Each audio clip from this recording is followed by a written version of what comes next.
Oi, cara, deixa eu ver. Oi, boa noite. Olá, Mauri. Tá me ouvindo bem? Tô te ouvindo. Tô te ouvindo bem baixinho. Baixinho?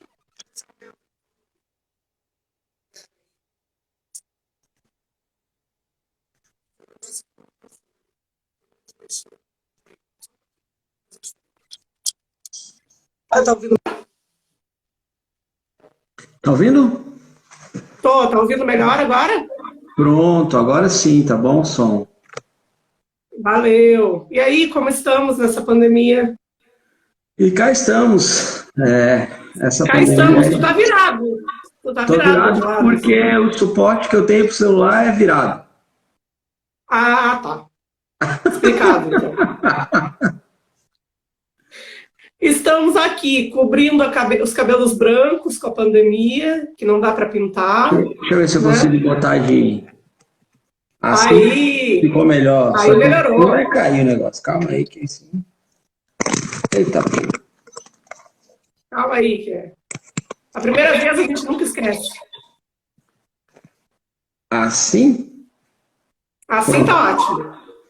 Pronto. Se tá frio em Santinês, Tá frio em Santinês, tá fazendo um friozinho aqui de São João.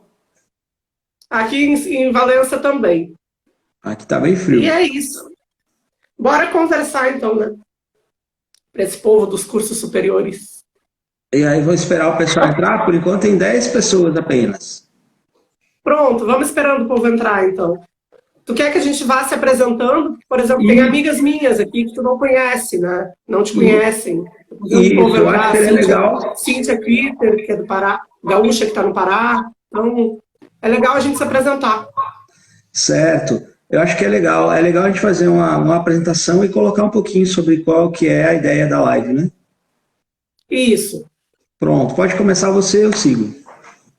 Tá. Então, eu sou a professora Maureen, professora substituta lá no IF Baiano Campo Santinês, desde 2019. Tenho graduação, mestrado, doutorado e pós-doutorado em letras.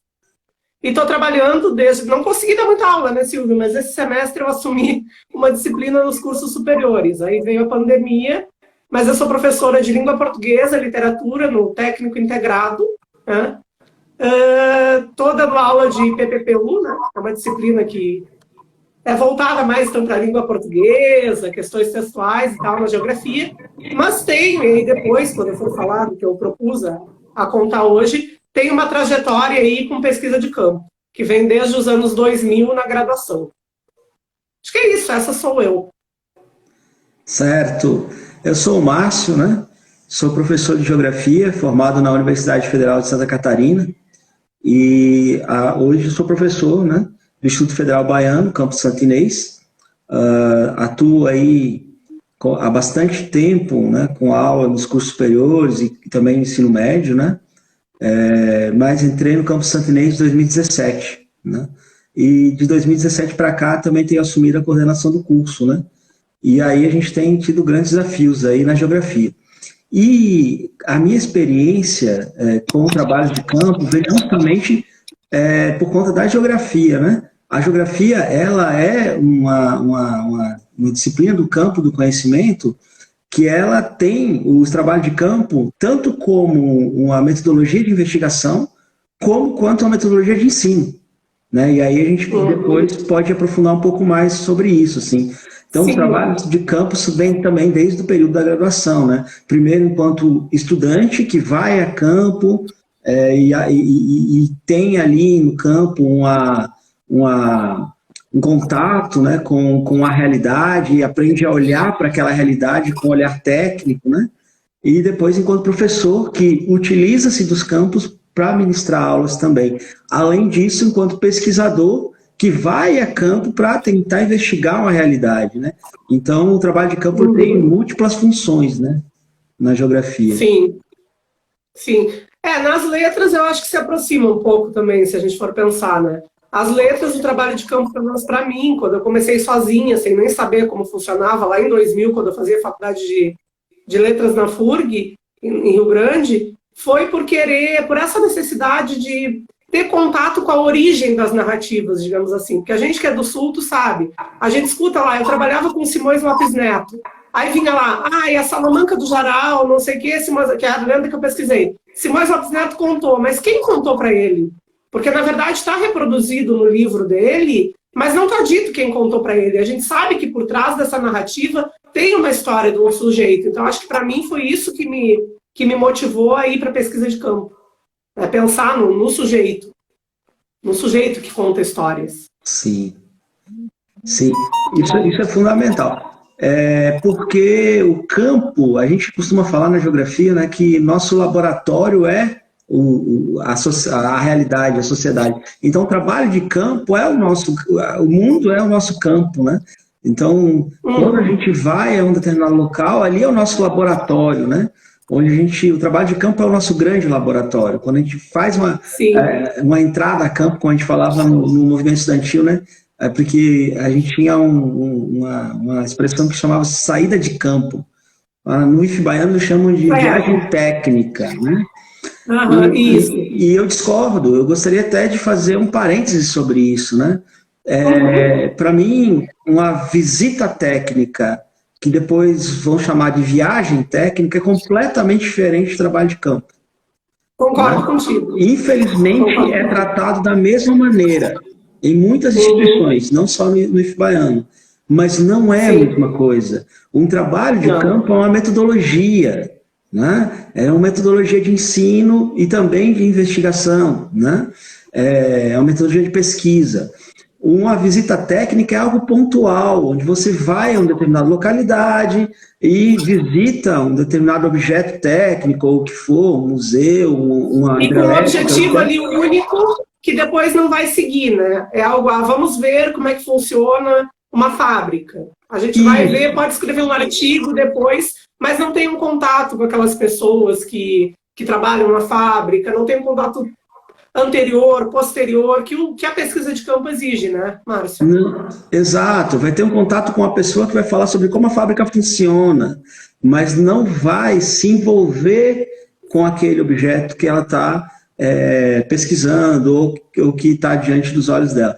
Então, a pesquisa de campo e o trabalho de campo, a entrada a campo, ela é completamente diferente, porque é um método em que você precisa se envolver com aquela realidade, né? Onde você tem que se aproximar. É claro que tem muitas críticas ao trabalho de campo, falar, mas você vai lá em campo e aí é puro empirismo, então, você está escrevendo sobre o que você foi lá e viu. Não é isso. Você tem uma teoria, você estabelece, né, um olhar a partir da teoria. Mas quando você vai a campo, você entra em contato com a realidade. E ali você faz a articulação da teoria com a realidade, né? Ali você casa as coisas. Claro que você vai com um olhar que você já estudou sobre uma determinada questão. E você vai conhecer como aquilo se manifesta naquela determinada realidade, né? E a partir daí que você vai fazer essa mediação. Então você tem essa entrada a campo e esse contato, né? E eu acho que esse contato com as comunidades e com as pessoas, ele é fundamental. E aí já levando para um outro lado, né? As comunidades que a gente visita, os locais. No meu caso, trabalho com comunidades rurais, né? Trabalho com geografia agrária, pesquiso na área de geografia agrária. Trabalhei por muito tempo com assentamentos, né? Dei 3 anos aula em assentamento, né? Lá em Santa Catarina. Pesquisei as ocupações de terra no Rio Grande do Sul, na fronteira do Brasil com o Uruguai, então em Santana do Livramento, os assentamentos, em Beja União, que é do departamento de Artigas, no Uruguai, as ocupações da UPA. É de onde tu és, né? É de onde tu vens, né? Tu vem da fronteira. Que é a minha região, que é a fronteira. E lá eu desenvolvi minha pesquisa de mestrado nessa área de ocupação de terra, no meio rural, né? E lá o TAAC é um sindicato fantástico, o Sindicato dos Trabalhadores Alcoaçucareiros, né, do Uruguai, que é de onde vem Raul Sendic, que foi uma grande liderança dos Tupamaros na década de 70, né? Então, um movimento fantástico e que existe o sindicato até hoje. Hoje eles estão lá ocupando terra, porque, diferente do Brasil, o movimento sindical lá não é dentro do nosso modelo, que ele é totalmente setorizado, né? Lá o sindicato você escolhe por afinidade, e inclusive afinidade ideológica, né? Então você pode ser padeiro e é do sindicato, e você é faxineiro e é do mesmo sindicato, o outro é motorista de ônibus do mesmo sindicato, por quê? Porque tem um sindicato por afinidade, diferente da nossa realidade. E hoje esse sindicato ocupa a terra porque tem trabalhadores rurais, né? Que estão sem terra. Então, assim, eu pesquisar essa realidade. Pesquisar essa realidade nos livros é uma coisa.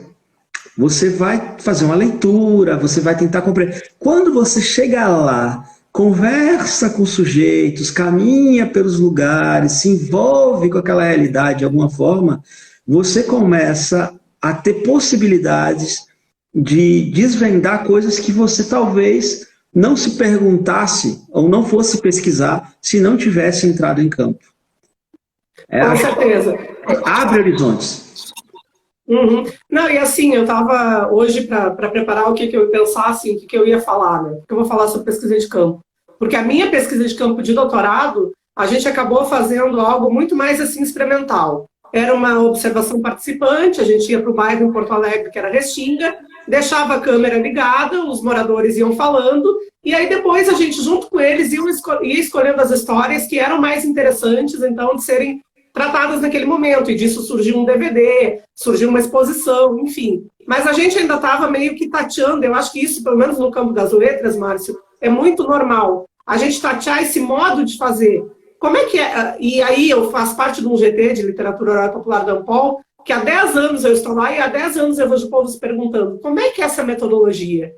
Como é que eu penso a metodologia? E em julho do ano passado, eu comecei no IF em junho. Em julho, eu comecei a trabalhar como representante do Laboratório Nacional de Materiais Orais, da Universidade Autônoma do México. E aí, comecei a me deparar com um espaço, eu já fui lá 3 anos atrás, apresentei trabalho, em que tem uma teoria já toda sistematizada. Se você entrar no site deles, que é, depois eu até deixo aqui embaixo, lanimo.unam.mx, eles têm, por exemplo, um protocolo de trabalho de campo.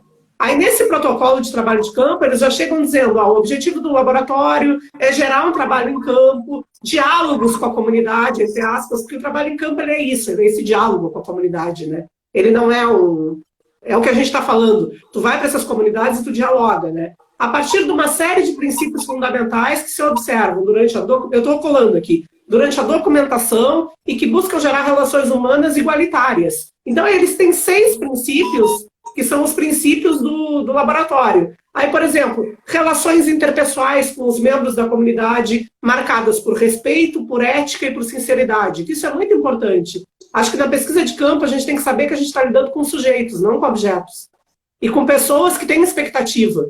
Porque muito do que a gente vê é assim, o cara vai lá, faz uma entrevista, some e nunca mais aparece. E cadê o resultado? Acho que o mais importante é tu trazer o produto de volta para essa pessoa, né? Deixar claro que se pretende, então, se estabelecer essas relações, né? Que mais? Ser consciente desse trabalho de campo, né? Que abre canais de comunicação para conhecer as formas de pensar e conceber o mundo das pessoas que vivem no lugar onde se faz o campo, né? Deixar explícitas, e isso é interessante no México, por exemplo, eles fazem muita pesquisa de campo em comunidades indígenas. E aí tem todas as questões políticas, tá? Então tem que, muito antes de se chegar diretamente no campo, tem que se conversar com as autoridades locais, pedir, nós podemos realizar esse trabalho, o nosso objetivo é esse, então antes de chegar diretamente e gravar, tem que haver também essa conversa, deixando muito claro, né, para essas autoridades o que é esse trabalho de campo, como é que ele vai ser feito, né? E eles, claro, eles pretendem fazer a documentação dos materiais orais e lá são dados etnográficos, sociológicos e geográficos. Todo produto deles de campo tem que voltar para as pessoas, então isso já está no protocolo. Tem que voltar para as pessoas que participaram dessa realização. Eu acho importante colocar, porque eles já têm tudo isso sistematizado. Lá no próprio site do laboratório já está como é que funciona a nossa pesquisa de campo. E já chega e deixa tudo muito claro. Isso é muito importante, né? Você ter uma metodologia que ela busque humanizar esse processo. Porque durante muito tempo, a universidade, os institutos, eles foram atrás de conhecimento nessas comunidades, e muitos pesquisadores, né, para fazer suas dissertações e suas teses, vão nessas comunidades, exploram a comunidade, né, vão lá para ter naquele objeto algo do que retirar para sua pesquisa e depois some. E a Restinga em Porto Alegre é muito isso. A Restinga sempre foi muito isso. Muita reportagem, muita coisa e sem retorno. Então, isso já faz com que muitas comunidades, e aí da área que eu atuo, né? Porque eu trabalho com questão agrária. Então, questão agrária é uma coisa que não é assim tão tranquila, né? Exato. Envolve disputa de terra, luta pela terra, tem muito conflito, existem assassinatos, as pessoas morrem, né? Em função de disputa de terra no Brasil. Existe do campo que costuma divulgar, né, todo ano, com o número de mortes por conflito por terra. Então, existe todo um cuidado também com essas comunidades e com as informações que circulam, com o nome dessas pessoas. Então, a gente precisa ter sempre esses cuidados. E essas comunidades já estão cada vez mais calejadas, elas já não aceitam visitas de qualquer um, não aceitam trabalhos de qualquer um. Eles querem saber qual é o trabalho que vai ser feito na comunidade, que utilidade isso tem, o que pode ser retornado para eles e tal. Aquelas que estão ficando mais espertas já estão fazendo isso, não estão mais, porque antes recebiam de braços abertos, portas abertas, e depois as pessoas divulgavam qualquer coisa sobre aquela comunidade rural, sobre aquele movimento social que atua no campo e etc. Então isso já mudou bastante. A gente também tem esse cuidado na geografia. Eu falo o grupo de estudos de Alter, tem um outro grupo que eu participo, que é o grupo de pesquisa Geografar, né? São grupos que eles têm esse cuidado de não tratar como objeto, mas sim como sujeitos mesmo. Mas não só isso, como parceiros, né? Uma troca, não é um processo Exato, isso é o mais importante. Não é um processo nem de eu levar conhecimento, também não é isso. Eu não estou levando conhecimento da universidade para eles. Eu também não quero só aprender com eles, eu quero aprender com eles também. Eu também quero levar conhecimento, mas é uma troca. É uma troca. Né? E você aprende muito, você traz muita coisa. Você falou de uma comunidade indígena, até queria contar uma experiência que geralmente eu conto em sala de aula, né? Que é algo fantástico, assim, porque muitas vezes você tem a teoria, e na teoria você tem lá os pressupostos teóricos e tal, mas na prática você não entende muito bem como aquilo funciona. E aí você tem lá vários pressupostos, por exemplo, o próprio Marx, né, ele vai falar, né, que o materialismo marxista, né, ele vai dizer, né, que é o meio, né, que faz com que condiciona o homem, né, não é o que o homem pensa que cria a realidade, mas sim o meio, né? Então, e aí você tem isso na cabeça, tem aquela frase linda do livro e tal, poxa, não é o seu ser social, o seu ser social depende daquilo, né? Do meio, não é o meio é o meio que produz esse sujeito e tal.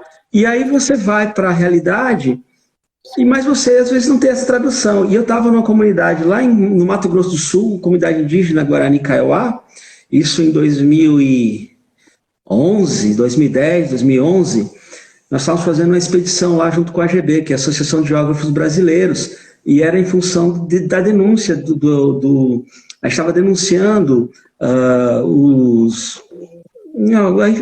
que estavam infringindo os direitos humanos, né? Ia fazer uma denúncia à Corte Internacional de Direitos Humanos e tal, então fazendo levantamento, mapeamento das áreas que tinham sido tomadas dos indígenas, das áreas que eles reivindicam, as áreas que efetivamente eles ocupam e tal, e aí a gente foi levado por lideranças indígenas em várias aldeias, né? Foi uma expedição, a gente passou por 21 aldeias do Guarani Kaiowá, levantando relatos de assassinato, de morte, de ameaça e tal, e fazendo relatório, né? Fazendo medição. E aí o que acontece? Tirando ponto, etc. E aí a gente chega numa determinada comunidade e eles estão jogando futebol. E aí a gente desceu, né? A expedição tinha um monte de gente e tal. E aí a galera, os meninos da expedição falaram, pô, vamos jogar com eles. Aí que pode jogar com vocês e tal. E aí eles, não, vem jogar bola e tal. A gente começou a jogar bola, foi muito legal. De repente, num determinado momento, alguém faz um gol. E aí quando alguém faz um gol, os dois times vão comemorar com o cara que fez o gol. Sim. E aí eu parei, né? Cara, mas foi ele que fez o gol. Por que os dois times estão comemorando? Mas tá, tudo bem, né? Aí passou, aí no outro dia a gente dormiu lá, e pá, no outro dia a gente saiu, tinha que fazer algumas tarefas junto com a comunidade, afinal a gente tem que comer, né? Então, o pessoal foi caçar, outro pescar, etc. A gente fazia tudo o que eles faziam também, né? E no meio dessa... E acho que isso é o trabalho de campo, isso que é legal do trabalho de campo. No meio do trabalho, você conversa sobre o que você quer saber. Então você vai perguntando enquanto está fazendo o que eles estão fazendo, vai trabalhando com eles, vai perguntando. E aí eles soltam muito mais do que se você sentar o sujeito na sua frente, pegar uma prancheta e começar a fazer pergunta. Aí ele não responde para você, porque ele está intimidado com isso, né? Então, isso faz parte desse processo de parceria e tal. Então a gente foi lá, foi caçar e tal. No caso, eu fui pescar com o pessoal, pesquei nada, mas eles pescaram bastante e tal, vinha com um monte de peixe. Aí vinha com eles, eu feliz da vida. Falei, nossa, vou comer um monte de peixe hoje, porque a gente tinha pescado um monte. Falei, nossa, nós três pescamos um monte de peixe, hoje vai ter bastante peixe. E aí quando a gente chegou, tinha um pessoal que trouxe algumas caças e tal, e foi assando e tal. E aí quando foi ficando pronto, foi chegando gente. Foi chegando toda a comunidade, mulher, criança, etc, idoso, todo mundo, né, cara? Não só quem tinha ido caçar nem pescar, ia comer todo mundo. E aí foi que eu saquei o lance do gol. E o lance de uma sociedade ser condicionada por conta da forma como ela produz. Por exemplo. Sim. Você está entendendo? Por que acontece? Por que todo mundo comemorou com o cara que fez o gol? Porque a sorte dele ter feito o gol, ele ter se dado bem, aquilo alegrou a todos. Sabe por quê? Porque na vida deles, na produção coletiva, quando um caça, quando um pesca, quando um conquista algo, aquilo é bom para toda a comunidade, porque aquele sujeito que não conseguiu caçar, que não conseguiu pescar, né? Quando ele vai mal, todo mundo vai mal. E quando o sujeito vai bem, todo mundo vai bem. Então, quando um fica feliz, todos ficam felizes com aquele, porque aquilo é um bem para toda a comunidade. Então, aí eu consigo perceber como o modo de produção, né, condiciona até a nossa forma de pensar. Com certeza. E as comunidades indígenas, eles têm muito essa coisa de realmente, né? É um ou todos ou ninguém. Porque é coisa da produção coletiva. A gente vive num mundo individual, individualista, em que eu vou bem, se o outro vai mal, o problema é dele. Se o outro vai bem, a sorte é dele, mas eu me lasquei, porque não ganho nada com isso. Numa sociedade em que, quando um vai bem, isso é bom para todos, a lógica de pensar as coisas é diferente. Porque o modo de produção deles condiciona isso, que o bem de um é o bem de todos. É um modo de produção coletivo, né? A vida é comum, a vida em comunidade. Eu acho que esse teu exemplo é muito interessante, mas a gente tem que deixar claro para os estudantes também que estão aqui, estão chegando, enfim, que isso tudo é planejado, né, Márcio? Isso aí não é da nossa cabeça. A gente chegou lá, quer dizer, eu estou indo para a parte mais técnica, tu está para a parte mais de experiência, mas assim, eu tô colocando isso de que tem primeiro, por exemplo, quando eu penso lá no Lambda, eles têm primeiro um plano de saída de campo, em que eles anotam o que vão fazer, com quem vão conversar, vão lá, tem uma primeira conversa para ver quem são os possíveis narradores. Uma coisa que eu lembrei quando tu falou, que é muito importante que eles fazem, é o seguinte: no México, como tem comunidades que são bastante complicadas, antes de começar a pesquisa, eles ainda investigam a comunidade. Questão de violência, como é que funciona, vão para jornal procurar, né, qual é o contexto daquela comunidade para poder chegar ou não. Então, eu acho que isso é interessante colocar também, né? E quando tu falou que eram umas comunidades sem terra, que às vezes é um pouco complicado, há que se ter essa preocupação também. Isso. E aí eu queria colocar para você já um exemplo, né? Nós, no curso de Geografia, nós temos uma disciplina chamada Trabalho de Campo Interdisciplinar. Esse trabalho de campo interdisciplinar, ele ocorre com as disciplinas de um determinado semestre, da área específica da geografia, que se articulam para trabalhar temas, né, que são teóricos em um trabalho de campo. E existe um professor dessa disciplina que se articula com esses outros professores. O professor dessa disciplina, ele faz isso, existem vários encontros. Nos primeiros encontros, então, ele apresenta o que vai ser feito, quais são as localidades visitadas, quem são essas comunidades, orienta um trabalho de pesquisa para que se pesquise sobre essas realidades antes de chegar lá, né? Então faz toda uma preparação. O campo em si, que no IF Baiano chamam de viagem técnica, mas que não é, né? Esse momento exatamente. Esse momento do campo, ele é a culminância de um processo. Então, tudo isso que você está falando, de uma análise anterior, da necessidade de compreensão, também de como se portar no lugar, né? Ou seja, como você vai entrar em contato com essa comunidade, respeitar seus ritos, seus horários, sua forma de ser, sua forma de viver. Você pode até discordar com alguma coisa que você viu lá, mas lá não é o momento para você colocar essa discordância. Você está entrando na casa do outro sujeito. É tu ver até a factibilidade do lugar onde tu estás indo, né? Porque nem sempre é factível tu fazer uma pesquisa de campo, e isso o pessoal do LANEM também coloca. Porque às vezes o cara não quer, é o direito dele de não querer que entrem na comunidade dele, a gente também tem que respeitar. Não quer por N motivos, não pode, enfim. Quando a gente pega essas comunidades, eu falei das indígenas lá do México, tem comunidades que são muito complicadas mesmo, que a entrada realmente é muito difícil. Então há que se respeitar, não quer e não quer, né? Isso também pode se passar. A gente não pode ficar fantasiando o campo, né, Márcio? Tudo vai ser lindo, tudo vai ser maravilhoso, eu vou chegar lá e vou conseguir tudo que eu quero. Até porque muitas vezes o que eu quero ouvir não é o que eles querem dizer. Isso eu já passei. Exatamente. Isso é fundamental. Porque são duas coisas, né? Eu falei lá no início, para diferenciar o campo enquanto metodologia de ensino, né? Metodologia de ensino da geografia, e o campo enquanto um método de pesquisa. Né? O campo enquanto metodologia de ensino, a gente já tem contatos a priori, que a gente já conversou, ou já faz isso há muito tempo, já são parceiros nossos há muito tempo, essas comunidades e tal, e aí é um caminho mais seguro, a não ser quando a gente, né, descobre algo novo e tenta um contato novo, mas geralmente a gente já tem um caminho trilhado aí. O campo enquanto metodologia de pesquisa, você não sabe o que vai encontrar. Muitas vezes você vai entrar naquela localidade sem saber. Então pode ser que realmente não queiram fazer, não quer o trabalho, enfim, uma série de problemas podem acontecer aí nesse campo, né? Eu tenho vários estudantes que fazem TCC comigo, e esses estudantes, em todos eles eu peço trabalho de campo como metodologia. Por quê? Porque são trabalhos sobre comunidades rurais. Então eu não quero que eles façam um apanhado teórico sobre aquela comunidade. Eu quero que eles compreendam aquela comunidade e que eles permitam também que a comunidade seja ouvida, né, no trabalho deles. Porque essa comunidade, ela precisa falar sobre a sua realidade. Por que eu tenho que falar sobre a realidade da comunidade só? O que essa comunidade tem a dizer isso é que eu chamo de mediação, né, nas letras. Porque uma coisa que me irrita muito é assim, eu fui lá na Restinga para dar a voz para o morador. Eu não dou voz para ninguém. Eu falo isso para os meus alunos em primeiro dia de aula, seja em mestrado, seja até no médio, na graduação. Gente, eu não dou voz para ninguém. Eles têm voz. E aí a gente volta ao que tu falou no início, que é uma relação de troca.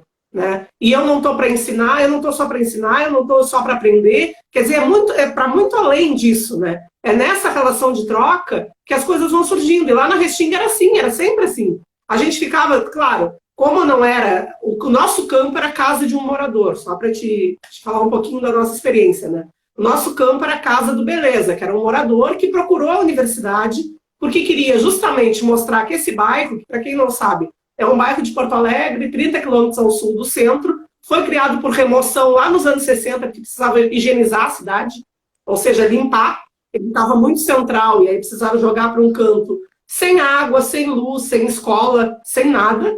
E lá surgiu a Restinga dos anos 60. E esse morador procurou a universidade e disse, não, eu quero mostrar uma universidade, um bairro diferente. Agora sim, também se vocês não me derem retorno, a coisa não vai rolar, entendeu?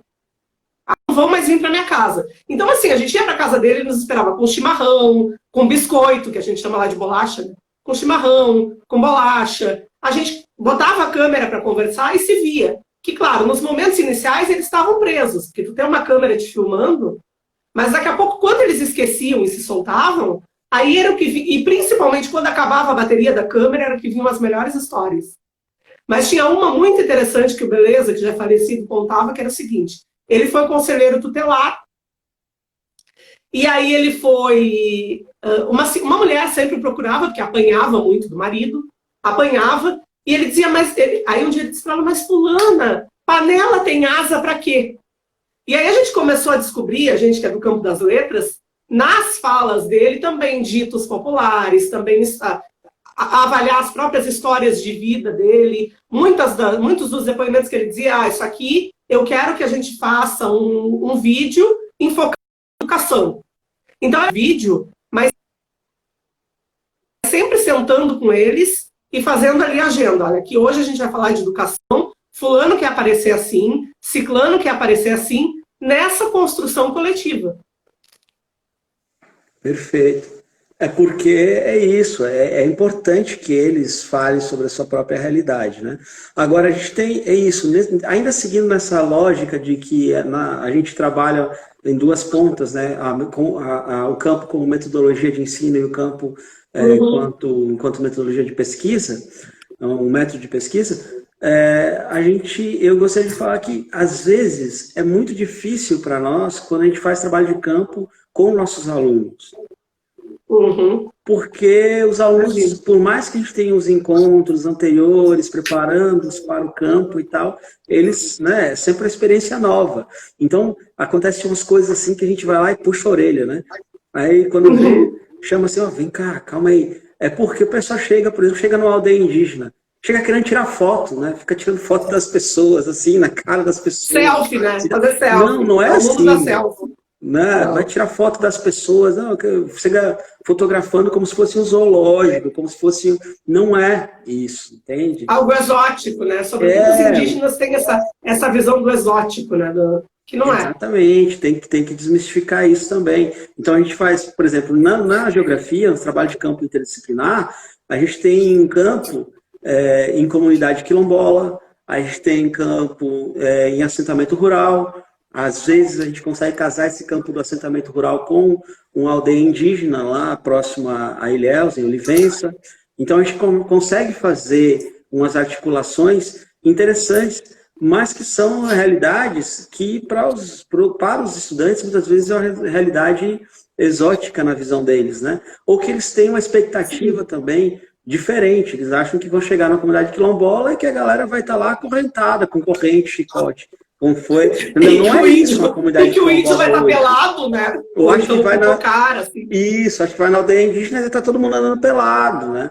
E aí se espantam quando o sujeito chega e tem um celular, o sujeito tem carro, tem um notebook, o sujeito, né, acessa a tecnologia, tem internet e tal. Aí eles não compreendem essas coisas. Falam, não, pô, é por isso que vocês precisam sair do livro didático e ir para a realidade, para compreender como é que se dá o movimento concreto das coisas. Não, e aliás, por exemplo, Márcio, nesse período de pandemia, se tu vê a quantidade de indígenas que tem escritores fazendo live, é impressionante, não só escritores. Tu tem a Sônia Guajajara, que está quase todos os dias, né? Que é uma grande líder indígena, todos os dias fazendo live. Tu tem Daniel Munduruku, tu tem Ailton Krenak, e o povo está todo aí também usando da tecnologia, não só eles, como os escritores negros, os slams, que passaram todos para o ambiente virtual. Então, eles também se reinventam, né? Isso.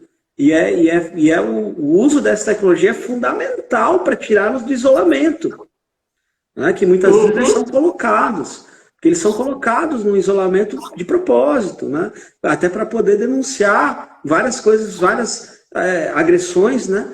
Que ocorrem nos seus territórios, as invasões, o desmatamento, a retirada de madeira, a retirada de minerais, que muitas vezes eles não tinham como tecnologia para poder fazer essas denúncias, né? E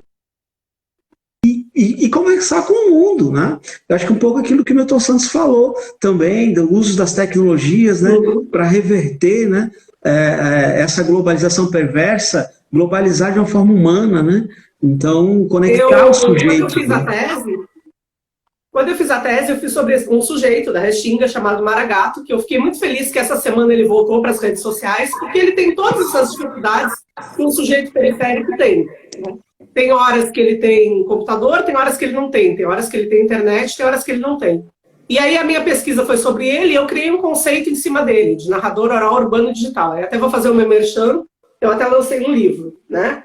A gente faz o merchandising também, né? Em tempos de pandemia precisamos ganhar dinheiro, mas enfim. Eu fiz a tese em cima dele. E aí, conversando com ele, ele é um cara que usa das tecnologias. Assim, ele está agora de novo no Facebook. Hashtag Maragato de Olho. Eu compartilhei essa live, ele foi lá e compartilhou. Entendeu? Então, ele usa das tecnologias para também trazer, sei lá, as lutas dele. Tudo é compartilhado via Facebook. Né? Mas aí eu acho que uma coisa importante, e aí a gente voltando, eu falei desse livro só por causa disso, a gente voltando no que a gente disse do retorno que tem que dar para essas comunidades. Quando eu lancei esse livro, a primeira coisa que eu fiz quando eu fui a Porto Alegre foi ir na Restinga e deixar 4 exemplares doados. 2 para a esposa do Beleza, que acabou falecendo no processo, né? E 2 para o Maragato. Para fazer o que quiser, quer vender, quer ficar para ele, porque eu acho que isso tem que retornar para eles, mais do que ir para ti, para tu pesquisar, para ir para grupos de pesquisa que foi vendido, para Pará, para não sei onde. Importante que isso aqui é um documento da comunidade, para mostrar que a comunidade foi tratada com seriedade, foi tratada numa tese, e está aqui, e tem o que dizer, né, Márcio? Eu acho que isso é importante. Isso é fundamental. E aí vem esse lance da parceria também da outra mão. Para eles, é muito importante poder dizer que uma universidade teve o interesse de pesquisar a sua realidade, que visitou seu território, que visitou sua comunidade, né? Eles recebem, por isso que eles recebem a gente também com tanto carinho, né? Eles têm um carinho enorme, recebem a gente com tanto carinho, porque eles realmente se acham importantes. E eles se verem num livro, se verem retratados, né? Retratados de uma forma digna, né? De uma forma honesta, né? Sério? Isso é muito bom. E eu notava na Restinga que assim, ó, até a maneira deles falarem, por exemplo, quando começou o contato com a universidade, mudou. Porque a pessoa quer se sentir valorizada, então eles começavam a usar palavras diferentes. A gente chegava lá, já estavam com um caderninho, olha, hoje nós vamos tratar disso, disso, disso e disso. Né? Então, quer dizer, e eles tinham uma pauta deles, isso era muito interessante, porque tinha vezes que a gente chegava lá e dizia, pô, beleza, mas conta de novo aquela história que eu contei aqui da Maria da Penha, né, da panela tem asa para quê? Não, mas como eu ia dizendo, então assim, a pauta naquele dia não era essa. E ele queria tratar da pauta que ele tinha determinado para aquele dia. Entende? Então, e aí vai o respeito também. Né? E outra coisa que eu acho muito interessante é que, assim, é importante a gente ir para esses espaços e dar visibilidade, não dar voz, mas dar visibilidade, mediar esses saberes. Mas também, na minha defesa, o Maragato estava presente. E eu acho que eu fiquei mais nervosa por conta disso, né? Porque geralmente a gente trabalha com autores mortos. Ele estava vivo e estava ali. E já tinha aquela tensão o tempo todo por questões, né? Ah, tu é a branca, né? Tu é da elite, tá fazendo um site, eu também sei fazer site, por que não sou eu? Aí a gente entra nas questões de CAPES, enfim, que a gente sabe de toda uma burocracia, né? E aí eu fiquei mais nervosa na hora da defesa, não por aquela banca que estava ali, mas por ele estar presente. E quando terminou, a minha orientadora sempre tinha o hábito assim, ó, terminou, tira a banca e traz os que estão da Restinga, porque eles iam assistir, para a banca. E aí ele olhou e disse assim, olha, eu estou muito feliz com a maneira que a Maureen me viu, eu jamais tinha me visto assim, e eu estou muito feliz com esse resultado todo, mas também se ela não tivesse feito, eu ia continuar fazendo tudo que eu faço. Então é isso, entende? É importante para eles, mas eles não vão parar pelo fato da universidade não estar ali. Acho que isso também é interessante colocar. Não, isso é um fato. Já no caso das comunidades que eu trabalho, que é tanta porrada que eles levam, tipo, da mídia oficial, é tanta porrada que eles levam de críticos de jornais e etc., né? Que alguém que retrate a realidade deles a partir do olhar deles é algo muito bom, assim, né? É um apoio. Eu acho que nos últimos anos, de uns 10 anos para cá, isso tem acontecido mais, pelo menos na geografia, dentro dessas comunidades. Mas antes era muito difícil, assim, muito difícil você encontrar trabalhos que tivessem a preocupação de retratar o olhar dessas comunidades, a realidade dessas comunidades, né? E como elas veem o processo, né? Então, eram sempre análises de fora. E aí, por isso que eu trago aquela ideia que a gente discutiu no Movimento Estudantil, que a gente chama de entrada a campo. porque a gente não olhava mais de fora, a gente entrava a campo e no diálogo e na troca com os sujeitos, aí a gente via a realidade a partir dali de dentro, certo? Por isso essa discussão que a gente, os professores chamam de saída de campo, mas para mim é a entrada a campo, porque eu entro dentro de uma realidade e dentro daquela realidade, a partir daquela realidade eu começo a observar, o olhar é diferente, né? A perspectiva muda. Quando você olha de fora para dentro, a perspectiva é uma. Quando você olha de dentro para fora, a perspectiva é outra. Você passa a olhar a partir de dentro daquela realidade, e não mais como um agente externo da realidade. E eu acho que isso é um fator fundamental no trabalho. Com certeza. E essa realidade, como eu falei lá no início, foi o que me motivou para ir para campo. Porque não me bastava na Letras estar apenas com o livro lá do Simões Lopes Neto, estar com Câmara Cascudo, que são grandes nomes, que eu não tiro o valor, não é isso. Mas que pensaram, por exemplo, o Simões Lopes Neto, na nossa linguagem, ele disse que Blau Nunes ia campeando, né? Quer dizer, ele ia caminhando, ele ia andando pelos pagos gaúchos. Mas assim, se eu pensar, quem contou para Blau Nunes aquilo, que era o narrador? Alguém chegou ali, né? Mas esse alguém não está relatado. Então, eu acho que na perspectiva da Letras, é importante mediar essas vozes. A gente vai para essas comunidades, tem tanta gente que conta a lenda do Boitatá de uma outra maneira, que conta a lenda de um fantasma que aconteceu no interior, sei lá, da Bahia, de outra maneira, mas a gente sempre tem aquela canônica, né, se pensar na perspectiva da Letras. E isso foi que me inquietou para ir para a pesquisa de campo. É extremamente importante mesmo você estar dentro, né, diálogo, vendo essa realidade a partir daí. Porque quando você fala de fora, você não capta certas coisas, né?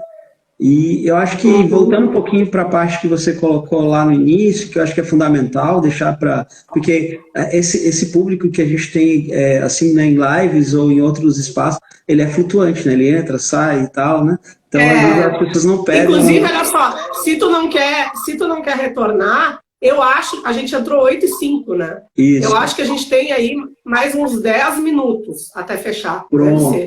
Pronto. Tá? Aí, se as pessoas também quiserem fazer perguntas, acho que elas podem deixar aí, né, nos comentários que a gente tenta responder. Pronto, a gente pode fazer isso, a gente pode abrir um espaço para perguntas. Mas aí termina o que tem que falar. Eu só ia terminar falando justamente disso, assim, por reforçar aquela ideia de que o trabalho de campo, seja ele para uso como uma metodologia de ensino, né, de um determinado tema, na geografia a gente tem um tema como paisagem, eu posso pegar meus alunos de sala de aula, né, no ensino fundamental, e levá-los ao centro da cidade para uma observação da paisagem urbana, ou levá-los para uma área rural, para observação da paisagem naquela determinada área, e ali eu vou dialogando sobre o que a paisagem representa, né, o conceito de paisagem, o que aquilo está me mostrando, o que eu posso interpretar a partir daquela paisagem e tal, né?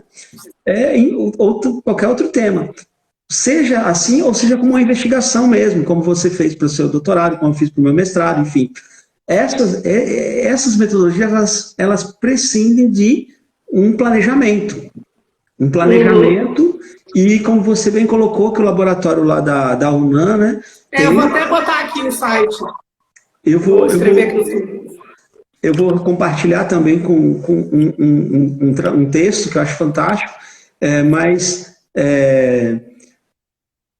como você bem colocou, você tem uma metodologia e você tem alguns princípios do trabalho de campo que eu acho que são fundamentais de você seguir, né? E aí, para encerrar, eu só vou colocar um trabalho que quem é da geografia, eu recomendo muito, se tiver o pessoal da geografia nos assistindo, que é um trabalho do Boletim Paulista de Geografia, da AGB, de 2006, que fala exclusivamente sobre trabalho de campo e geografia. Então tem professores lá como o professor Paulo Alantejano, que o pessoal conhece, a Valéria de Marcos, o professor Ângelo Serpa, que é aqui da UFA, vários professores falando sobre as suas metodologias para essa entrada em campo. Como eles fazem para ir a campo, como eles veem esse processo de trabalho de campo na geografia. É um livrinho que é disponível, está em PDF na internet, é um Boletim Paulista de Geografia da AGB, que é bem... eu uso muito quando eu sou professor da disciplina de trabalho de campo interdisciplinar. Aí eu passo um texto desse boletim, porque é muito interessante a gente fazer essa leitura aí. Aí deixo como dica de leitura também. E eu só vou terminar falando que nesse processo do laboratório, também desde junho, bom, eu estou desde junho do ano passado, julho eu entrei no IF julho do ano passado trabalhando com eles, e os coordenadores, que são a professora Berenice Granados e o professor Santiago Cortez, foram fazer esse pós-doutorado na Espanha. Lá eles criaram uma rede ibero-americana de estudos sobre materiais orais, que então é um conglomerado de acadêmico formado por investigadores independentes de diversas disciplinas, tem gente da geografia, gente da antropologia, gente, que tem em comum o trabalho com materiais orais ou alguma das etapas da documentação, de processamento ou de análise. Aí eu só vou ler uma parte rapidinho, o que eles entendem nisso por materiais orais? Produções de discurso que se geram em atos comunicativos, em que estão presentes o emissor, o receptor em um mesmo espaço-tempo e tem como suporte a voz, o corpo e a memória. E aí eles seguem. Também depois eu posso disponibilizar até aqui embaixo o site dessa rede. Mas quem entrar no Lânimo tem acesso por lá. Então, essa rede ela tem como principal objetivo facilitar esse intercâmbio, e essa discussão de propostas, sobre abordagens teóricas, metodológicas, materiais orais e formas de estudo. E aí o que acontece, Márcio? Tu fez lá uma pesquisa de campo, registrou, fez um vídeo. Se tu fizer parte da rede, tu manda para eles e isso fica também no site do repositório. Então é bastante interessante, porque é uma troca ibero-americana. Tem várias universidades, eles já criaram um laboratório na Argentina, e também tem a possibilidade de, se, por exemplo, o IF baiano quiser sediar um laboratório sediar o Lânimo no IF baiano, é possível. Só precisa seguir essa metodologia. Não precisa ter grandes equipamentos, porque eles têm. Eles têm o LAN móvel, que é uma pequena caminhonetinha que eles viajam pelo México inteiro, já com todo o equipamento, câmeras, lentes, tudo que tu possa imaginar. Tá? Lá na própria universidade tem as salas de aula com computadores Macintosh, com televisões de 50 polegadas, espaços para gravação de áudio. Então eles criaram isso tudo em 1 ano e meio. Com um edital universal, como se fosse um edital universal do CNPq, um edital do CONACYT. Então eu queria deixar isso também como informação importante, e a gente abre para as perguntas, eu acho. Isso. Eu só queria comentar uma coisinha do que você falou, que eu acho que é fundamental, e que eu esqueci. Quando você fala da história oral, e aí eu acho que está o grande segredo da pesquisa, é que quando você está pesquisando, e muitos alunos meus que pesquisam comunidade rural, nunca ninguém falou sobre essa comunidade rural. Nunca ninguém nem citou essa comunidade em lugar nenhum. Então a história da comunidade vai ser contada por aqueles mais antigos, os anciões da comunidade, um senhor que chegou primeiro, ou que o avô dele chegou primeiro no lugar, ou que o bisavô. E essa história vem sendo contada de pai para filho de forma oral, mas nunca foi registrada em lugar nenhum. E se você não faz um trabalho de campo e não registra essa história se perde. Se perde. E está se perdendo hoje. Hoje a gente tem um lapso em que boa parte dessas comunidades já não conhecem mais a sua origem. As pessoas que sabem são aquelas mais velhas e algumas já não têm mais memória para contar. Então é super importante a questão do resgate a partir da memória oral, Só se alguém tiver perguntas, sim, das pessoas que estão aí, se tiverem perguntas, a gente também está disponível. Mas eu acho que é isso aí é super importante, a gente trazer, aí eu vou usar resgatar, que eu não gosto, mas resgatar essas memórias, é importante a gente fazer esse trabalho. Tu falou disso, eu lembrei das muitas comunidades indígenas também. Quando eu fazia doutorado, a gente conversou com um indígena em sala de aula, e ele disse que ele tinha virado cacique porque ele sonhou. E aí tem a coisa da cosmogonia, que é muito própria dos indígenas. Ele sonhou e tinha retomado um fato que era assim, ele acordava às 5 da manhã, gritava, todos se reuniam numa roda para ouvir histórias dos mais velhos. E aí o que eu quero colocar é esse respeito aos mais velhos, que falta tanto na nossa sociedade, E que essas sociedades indígenas quilombolas e tal tem tanto, O mais velho é aquele que tem, já diria Cleia Bose, É aquele que tem, os conhecimentos a serem passados. O griot, é o grande sábio, Exatamente. Se alguém, eu não sei aí, Márcio, tu que está com tu que convidou, então vai ser para ti que vai aparecer daqui a pouco. É para mim que aparece. Apareceu para mim aqui você colocando o link do Lamo. Não, vai aparecer na tua telinha aí que tem 30 segundos, aí que ele vai encerrar. Aí quando encerrar, mas ainda não, quando encerrar, você coloca lá salvar no IGTV, para a gente ficar com essa live salva para quem não pôde assistir. Mas eu não sei se o povo tem perguntas, aí a gente pode ir falando até encerrar. O pessoal tá tímido aí com as perguntas. Pois é, o povo entra, sai, tinha 15, 18, 9 agora. É muita live rolando ao mesmo tempo também. É muita coisa. A pandemia tá deixando a gente mais doido do que certo. Eu me sinto fazendo muito mais coisas e não sei, parece que não tem mais momento de descansar, né?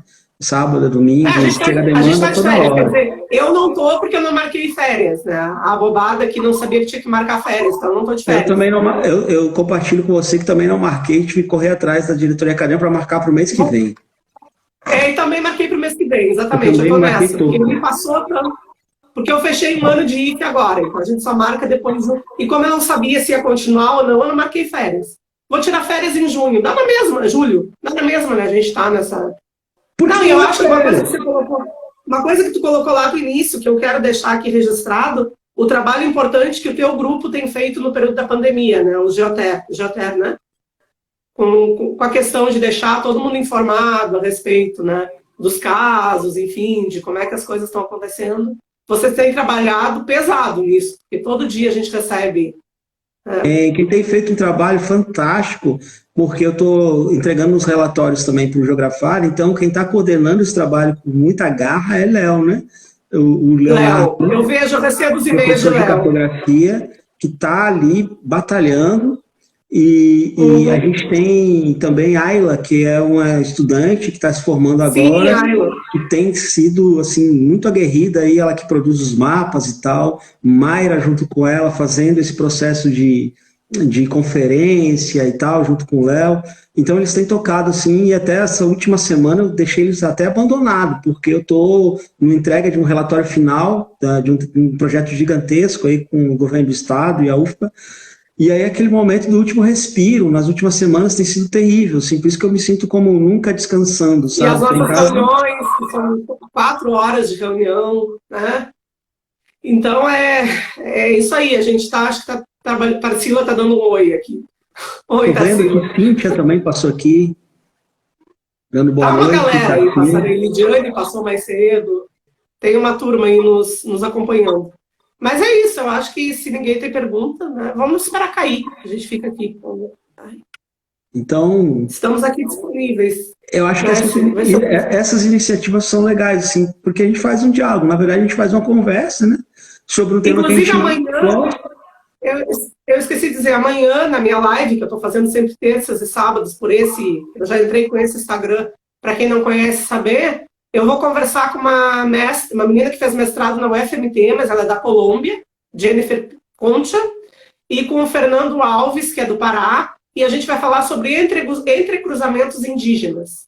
Então o Fernando vai trazer questões de xamanismo e tal, e Jennifer, ela fez uma tese muito interessante sobre a cybercultura de um povo Mizaki na Colômbia, os indígenas Mizaki. Então vai ser uma conversa bem legal, aqui às 16 horas. Quem se interessar pelo tema, está convidado, né? Essa semana eu estou só nas lives.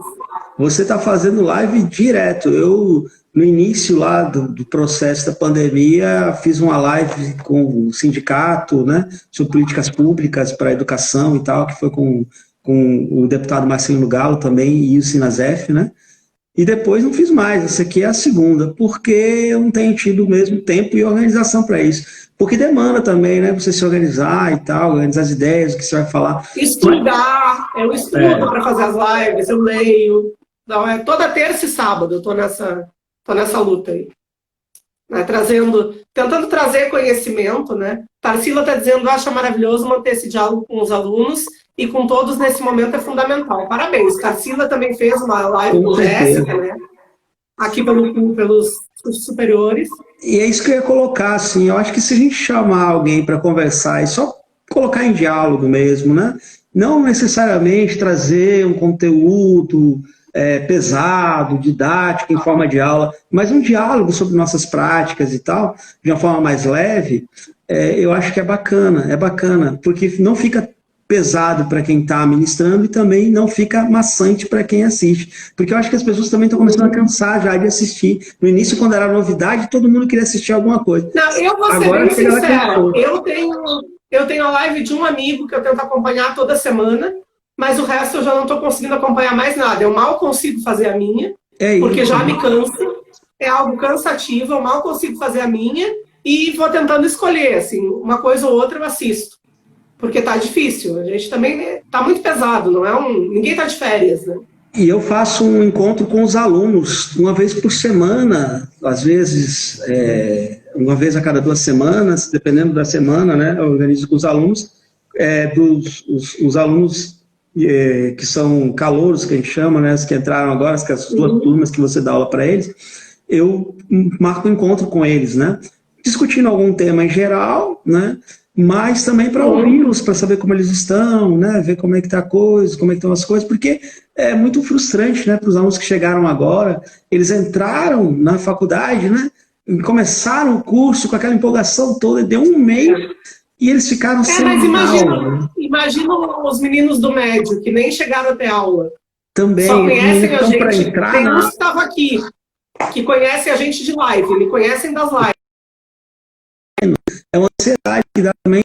Esse foi um ano totalmente atípico, né? Totalmente atípico. Mas é isso, eu acho que a gente encerra, né? Porque daqui a pouco vai encerrar, ninguém... Isso. Então, faça as considerações finais aí, se despeça. Nossas considerações finais. Não, eu acho que a gente já acabou já fazendo as considerações finais. A respeito da pesquisa de campo, eu acho que tem alguns algumas características que são bem importantes. Para mim, o mais importante é essa questão do retorno, né, e da humanidade, de tu saber que tu está lidando com sujeitos, que não são objetos, e aí o resto todo vai vindo, né? E dizer que é ótimo estar aqui te vendo, né? Eu espero que isso passe logo para a gente poder voltar a tomar nossa cerveja na praça em São Inês e bater um papo, porque está fazendo falta, né? Fazendo falta os nossos A gente podia mesclar as 2 realidades, né? A gente podia lançar um processo de live de boteco, né? Então, abrir um debate... Aqui tá tudo com vinho, ó. Aqui tem vinho. Abrir um debate... essa caneca aí que parece caneca do Jô, né? Você não sabe o que tem dentro. Tu não sabe o que tem dentro. Nunca sabe o que tem dentro. Mas aí é isso. Eu agradeço não, a gente se convidou, né? Mas eu agradeço por ter topado também, a gente está aqui, né? E é isso, vamos seguir. Estamos aqui. E é isso. Tá bom. Então, como consideração, eu queria colocar só esse cuidado que tem que se ter mesmo quando se faz trabalho de campo, quando se entra em contato com as comunidades, quando você tem um contato com a realidade, que é a realidade, né? Tem que ter cuidado, é fundamental, porque você tem que ver até onde você pode interferir naquela realidade. Por que isso? Por que eu estou colocando isso?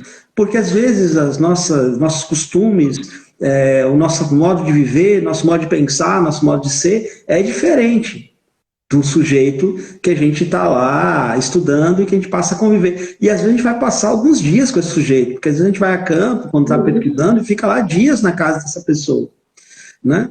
Então, você tem que ter esse cuidado de também não interferir na realidade dele com a sua visão, porque a sua visão, às vezes, é uma visão de fora, a visão de uma pessoa urbana, que tem outros valores. Eu convivi 6 anos com a comunidade, então é muito tempo. E aí você tem que entender qual é o seu lugar de fala e qual é o lugar de fala do outro sujeito.